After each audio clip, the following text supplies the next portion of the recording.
Mes amis de l'Institut brésilien de prise en charge préhospitalière, je suis Leonardo Clément et nous sommes ici pour une interview de la série Prise en charge hospitalière dans le monde. Aujourd'hui, je suis en France, dans la ville de Verdun, dans un lieu historique d'un point de vue militaire, et je suis en compagnie du médecin en chef, colonel Donard de l'armée française, qui va partager avec nous un peu de son expérience internationale sur le champ de bataille en appliquant la médecine préhospitalière. Colonel, je voudrais vous remercier pour avoir accepté partager avec nous votre expérience, pour nous concéder cette interview, que sans doute pour tout notre public au Brésil, en Amérique latine, va être très important d'entendre ces informations et toute cette expérience.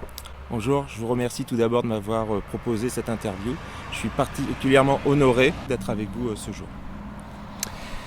Avant de commencer à discuter un peu de votre expérience sur le champ de bataille, sur comment fonctionne la stratégie d'un point de vue de santé du médecin, comment on fait pour prendre en charge les blessés de guerre, comment se passe l'attention préhospitalière, je voudrais connaître un petit peu de votre trajectoire professionnelle. Qu'est-ce qui vous a amené à faire ce que vous faites aujourd'hui, votre formation? Donc, je me suis engagé au sein du service de santé en 1992 à l'école de Bordeaux, où j'y ai suivi ma formation médicale initiale à la faculté de médecine. J'ai participé à des stages au SAMU et au service des urgences du Tripode, avant d'être affecté en 2002 au régiment d'infanterie de marine à Cayenne, en Guyane française, pendant 2 ans.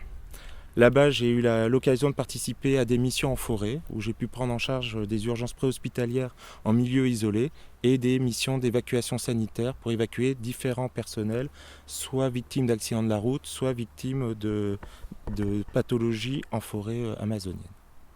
À l'issue de cette affectation, je suis parti en métropole, à côté de Rennes, où j'ai pu partir en mission opérationnelle à l'étranger, que ce soit au Kosovo, au Tchad ou en République de Côte d'Ivoire, où j'ai pu prendre en charge différents militaires victimes d'accidents de la route ou de pathologies diverses sur les théâtres d'opération.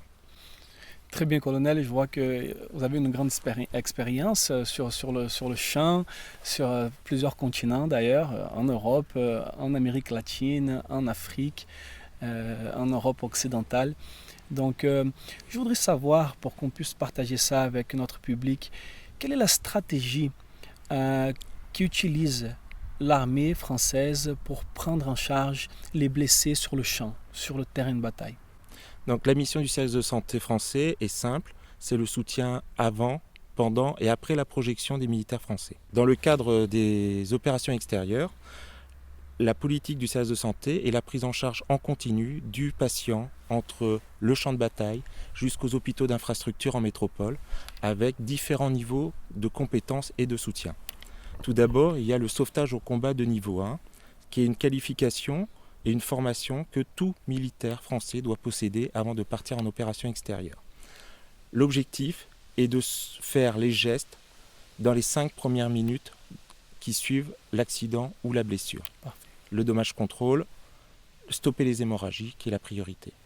Ensuite, il y a les sauveteurs au combat de niveau 2 qui sont soit des personnels périmédicaux, soit des militaires qui possèdent une formation spécifique, protocolisée, avec des gestes techniques type la pose de mini-trac ou de réalisation d'exsufflation.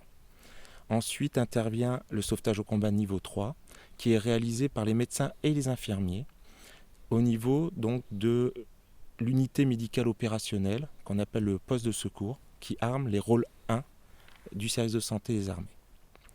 Ensuite, il est réalisé une évacuation sanitaire, souvent par moyen héliporté ou routier, vers les rôles 2, qui sont les antennes chirurgicales, où est réalisé un dommage contrôle et un arrêt des hémorragies.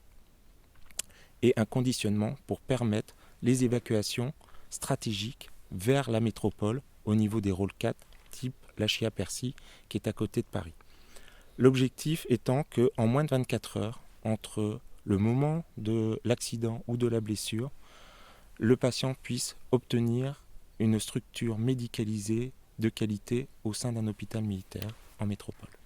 Très intéressant. J'observe qu'il existe une chaîne de survie avec plusieurs niveaux de complexité. Donc du premier soldat qui est en contact avec le le soldat qui vient de se blesser, enfin, Le binôme. comment? Le binôme. Le binôme? Ah, ok.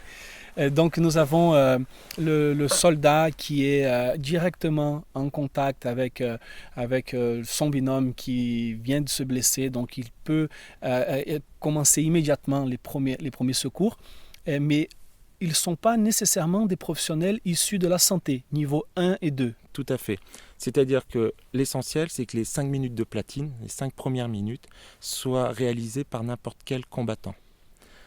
Le principe est de mettre à l'abri le patient et le sauveteur pour qu'il ne soit pas exposé au tir ennemi, par exemple, par le pick and run. Et là, après, le binôme réalise les premiers gestes, garrot, stopper les hémorragies, qui est la priorité à ce niveau-là. Et après, nous avons 1 heure pour qu'on puisse les amener au niveau du rôle 2 et qu'on puisse faire le contrôle damage et le contrôle des hémorragies. C'est très intéressant, on peut faire quelques parallèles entre la prise en charge civile d'un SAMU, par exemple, au Brésil, où la priorité sur un patient victime d'un traumatisme, ça serait la voie aérienne. Vérifier le A, le B ensuite on arrive au C pour faire le contrôle d'hémorragie. Sur le champ de bataille militaire, notre objectif initial, c'est le contrôle des hémorragies. Contrôle des hémorragies. Puisque c'est la seule chose qu'on ne pourra pas remplacer en urgence. Ok, très bien. Colonel, je voudrais vous remercier pour changer ces expériences, pour nous montrer cette chaîne qui existe. C'est quelque chose de très intéressant d'observer cette augmentation du niveau de complexité pour réussir à prendre en charge. Ça, nous le trouvons dans tous les services de préhospitalier où nous avons soit des paramédicaux, soit des techniciens en infirmerie, comme c'est au Brésil, des conducteurs, des secouristes, des médecins, des infirmiers qui tous travaillent ensemble. Et dans le civil aussi, on trouve des services basiques où on peut commencer à prendre en charge initialement avec des manœuvres plus basiques, comme arrêter une hémorragie par exemple. Donc on voit que dans le milieu militaire, ça se passe comme ça aussi. Donc les principes de préhospitalaire, ce sont des principes d'une certaine forme universelle avec ses adaptations en dépendant du champ du champ de bataille ou du civil.